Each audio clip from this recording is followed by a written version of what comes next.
Hey,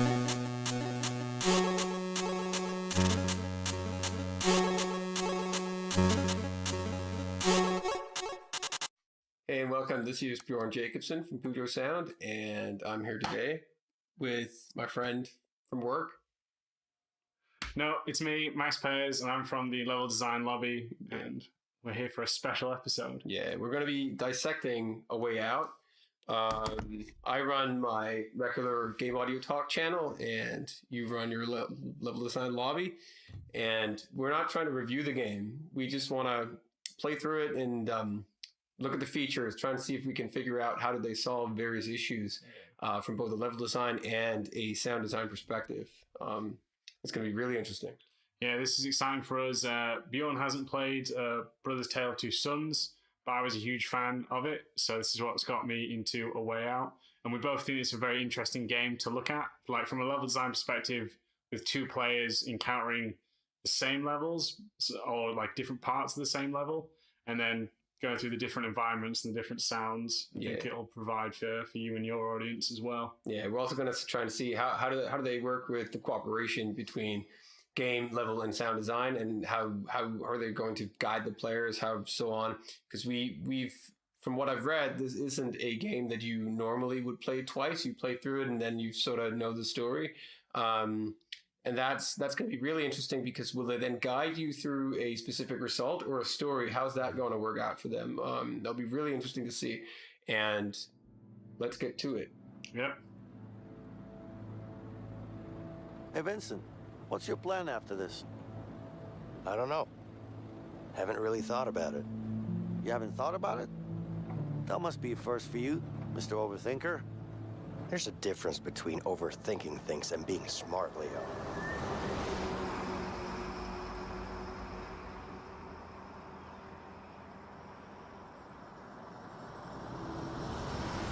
A Way Out jumps right into the story. It's clear that our expectations of narrative and co-op gameplay are high. The questions that arise before we even start playing from a sound design perspective is, how are they dealing with the fact that you will always be in split screen, but that the settings will involve both of us at the same time? Will they use dual cameras? Will they use two audio listeners? Are they placed on the camera, or are they placed on the actual player? What if we both engage in dialogue at the same time? Or what if we stray away from each other? Will that break up our sound design and soundscape ecology?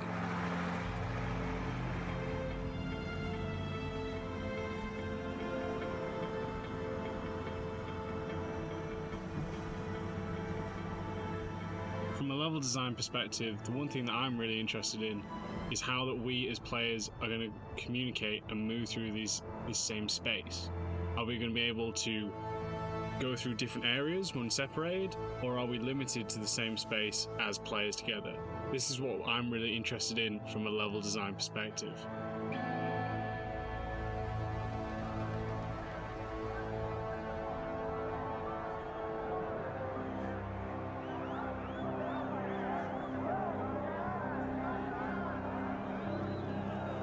Straight away, as we players take over the characters, we can see how the level reflects different moods and different statuses in these characters as well. Me, as Vincent, I'm in the lower ground, just being shepherded in by the police, while whoever is in control of Leo can see from a higher vantage point, almost looking down on Vincent, showing who's in command, who has advantage and understanding of the space compared to Vincent, who knows nothing. He is feeling small and weak, and is clearly being observed by the other players. Another thing that I like is, although that we are separated, we're also interacting with one another. We might not be communicating right away, however, what we are doing is seeing each other, and that is the first kind of experience that the players have.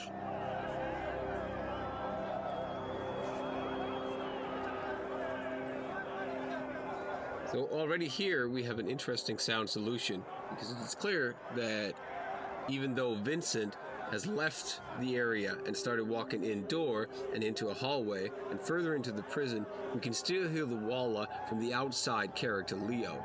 So apparently, no muffling, filtering, or panning is being used to handle this kind of situation. Okay? What do you want? Vincent also starts a dialogue, which is audible to both players. This is obviously the only way to deal with it. You think I'm a pussy? This is somewhat surprising because the developer has explicitly said that they would prefer players to play in this format, split screen, over online gameplay where this sort of problem would be eliminated. One of the biggest debates they must have had during the development of this game must have been how dialogue should be categorized. In this case, dialogue is muffled on the screen on the right.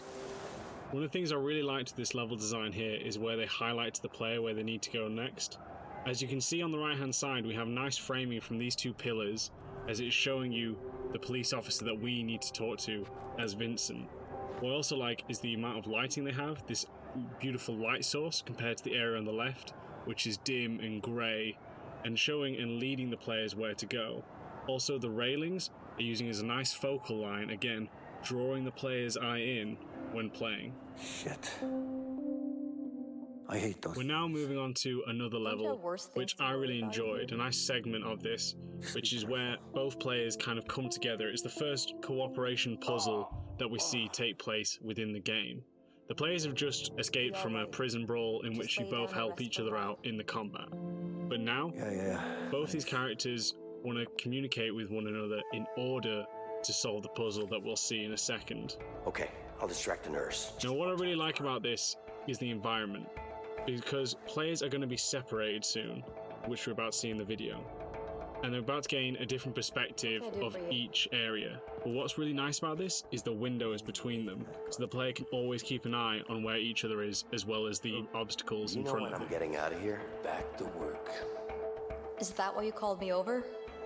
Yeah, sorry. But I'm a bit bored here, you know? Both players can constantly hear each other. Regardless of how unrealistic this may be, it works really well. Okay. Even though, as a two-player game, we could just talk to each other when we're standing right next to each other. It also means that even if the players are not looking directly at each other, one can distract a guard by knocking on the window, while the other one can actually hear that as an audio cue and then progress in the game. It's hot! Look what you made me do!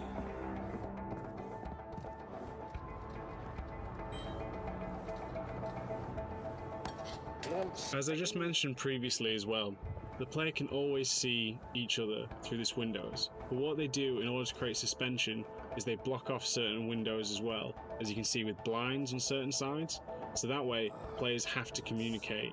Better head to the back. And what I really like as well is that the camera view is also limited for one player, but giving more of a mobility for another player. Yeah, I've got this terrible pain.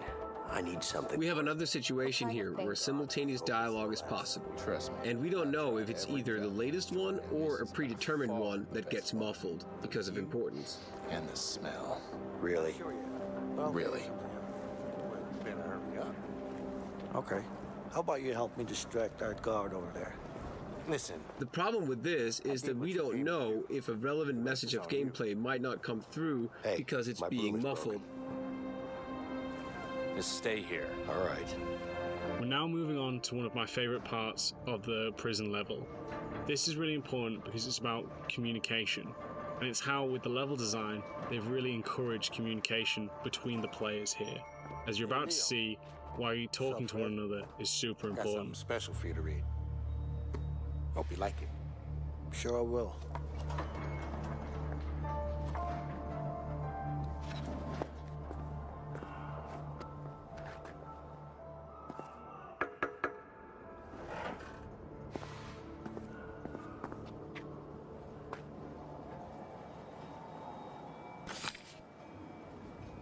One of the interesting techniques that the level designers use is the camera perspective, because it's switched from kind of a third person to more of a fourth person, but it sticks you on a 180-degree axis. The players who keep an observation must look between both sides of the corridor to make sure that they give their other partner enough time to stop before being caught.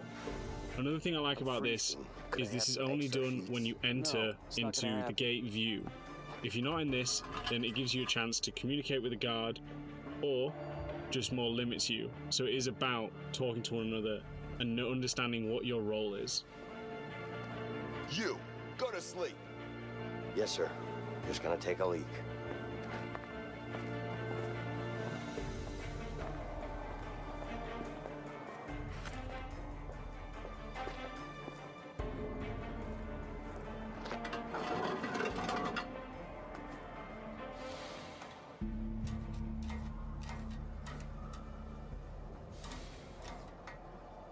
This is a perfect example of multisensory or cross-modal perception techniques, as it's also called.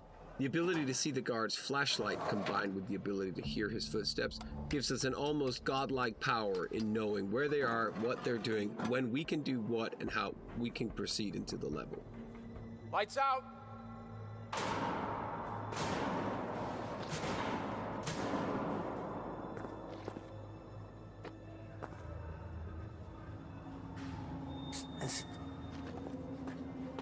Ready? Yeah. Okay. An interesting technique that the level designers have used here in order to make the players feel as if they're kind of a rat in a claustrophobic area is they put pipes above the players, as well as changing the camera perspective so we're looking down on our characters, making them feel weak.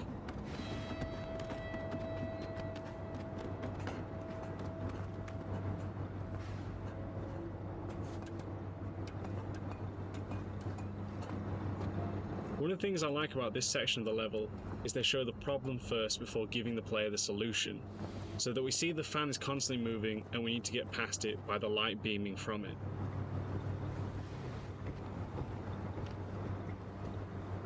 Leo, I need some help here. The sound of the fan is constantly playing, drawing subconscious attention to it.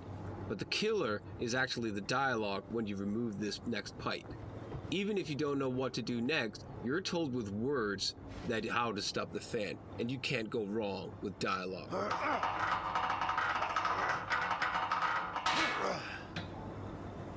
Finally, something to stop the fan with. One thing that I like about this area here is that there's multiple solutions in solving the problems here, giving players to find different ways in how they solve it. Another thing that they do here, like the previous example in the hospital ward, is they have a lot of windows. This way the players can constantly keep tabs on not only each other, but also the puzzles in front of them, allowing players to not only communicate verbally to one another, but also see it within the game space as well.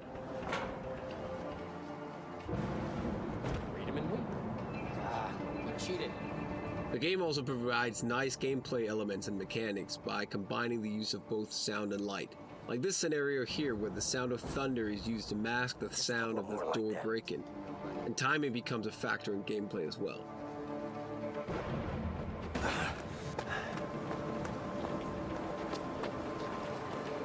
Evans, yeah.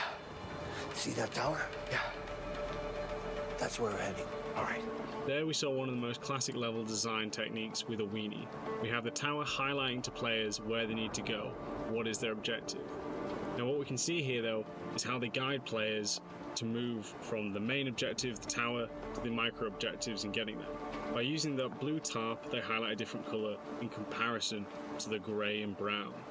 Again, showing where the player should go by using light as well. So then we can see the players lifting each other up, highlighting with the levels how important communication and teamwork is in order to progress.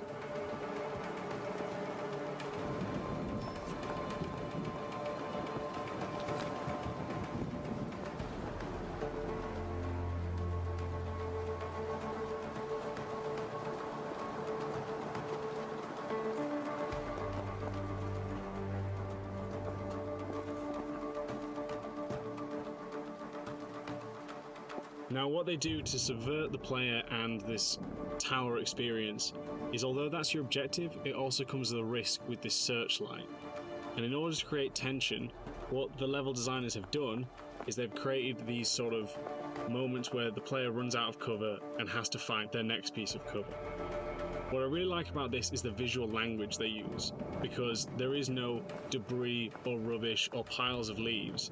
There is only cover and non-cover, hinting to the players where they should move and can move, allowing for a nice tension to be built and a smooth transition of the players to understand the space.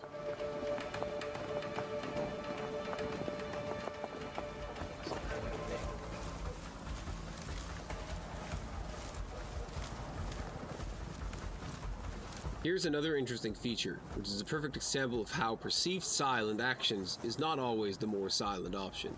When sneaking in these bushes, you are invisible and inaudible to your enemy, but oddly enough, the bushes give up more sound than if you walk on bare land.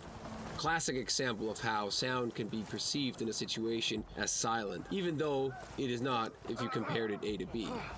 The same thing is used in another rather new game, Horizon Zero Dawn, where the sound of the tall grass whenever you're hiding is actually louder when you're not hiding in it.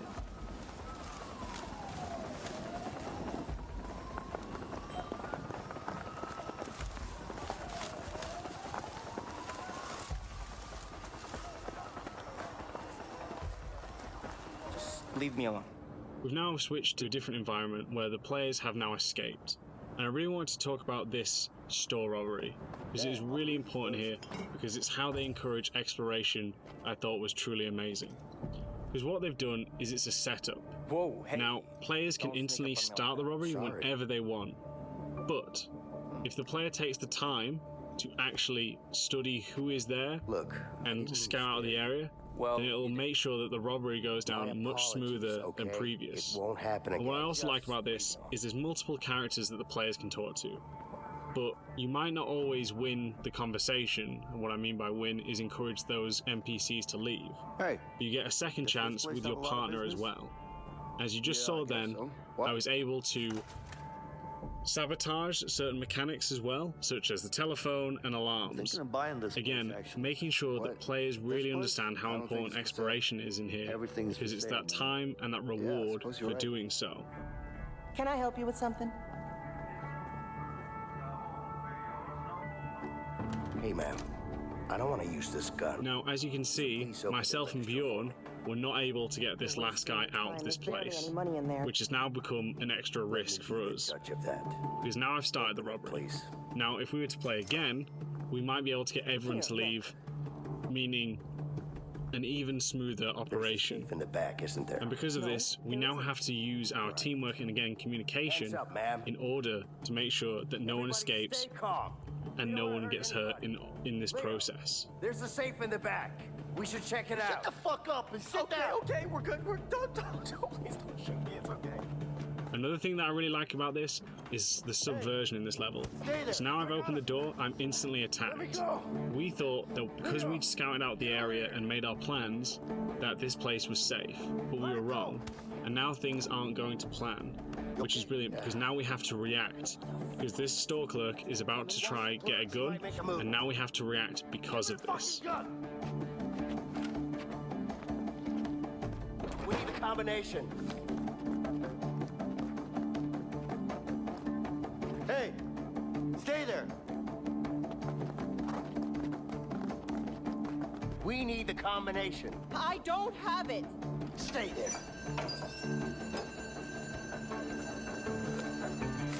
I got the guys. Let's get out of here.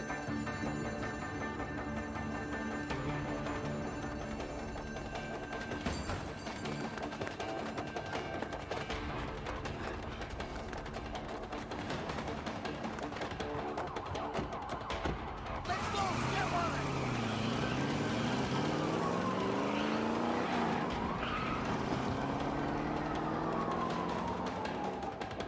Joseph Fares, the game director of this game, is also known for some of his film performances. He's directed films such as Yalla Yalla and Cops, which are some of the best modern Swedish comedies to date. This ensures that the transition between the video game and the narrative and the film world is really, really ace.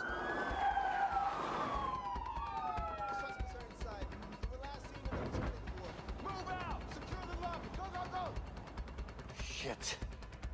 Mason, we need to get the hell out. There he is. The cops are here. No shooting. We're in the hospital. Okay. The visual transitions and the sound transitions between single-player experience and the co-op experience is really well done.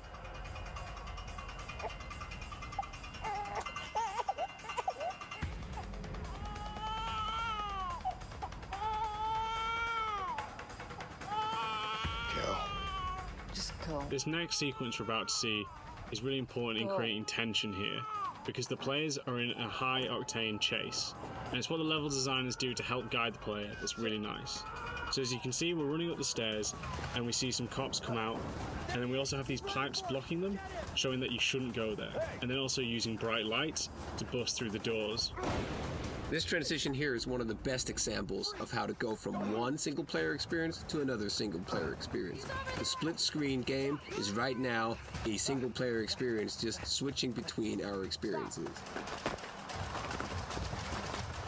We don't want to give too much away about this corridor chase because it's a really well done sequence and we want you to experience it at its fullest. What we did notice partway through though is it has a nice gameplay and perspective switch, switching to a more sort of side-scroller beat-em-up, also giving a nod to what we believe is the corridor scene in the film Oldboy. Understandable. Thank you everyone for joining us on this really special episode. We had a great time making this. We finished the game about a couple of days ago, and we really enjoyed it. So I hope you've enjoyed seeing what we kind of look at from a level design and an audio design perspective, and see what we're constantly studying and learning from other games as well.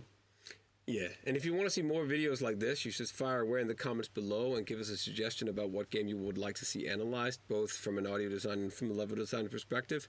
Also, if you like this video, please consider subscribing, hit the like button, or subscribe on both of our Patreons, our YouTube, our Twitters, our Instagrams, whatever social media, we're there with that meta. That meta. With that meta, with that modern, with that teenage. Until next time, have a good one. See you later, guys. Bye.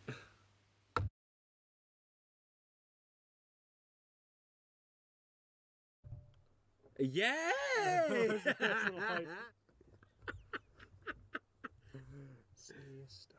You can see stuff.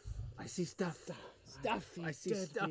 I see stuff. I see stuff everywhere. Okay. Oh, thank you very much. No. Thank you very much, guys, for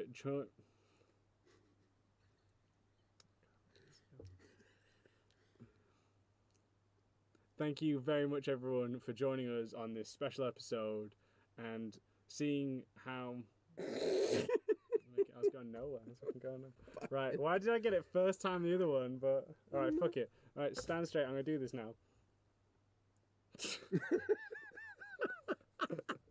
All right, okay. Talking about not only where they start with Vincent in a bus and Joel in the open space, but also on the levels that they're starting on. Vincent is on the lower floor, while Joel is up above, and his name is Leah.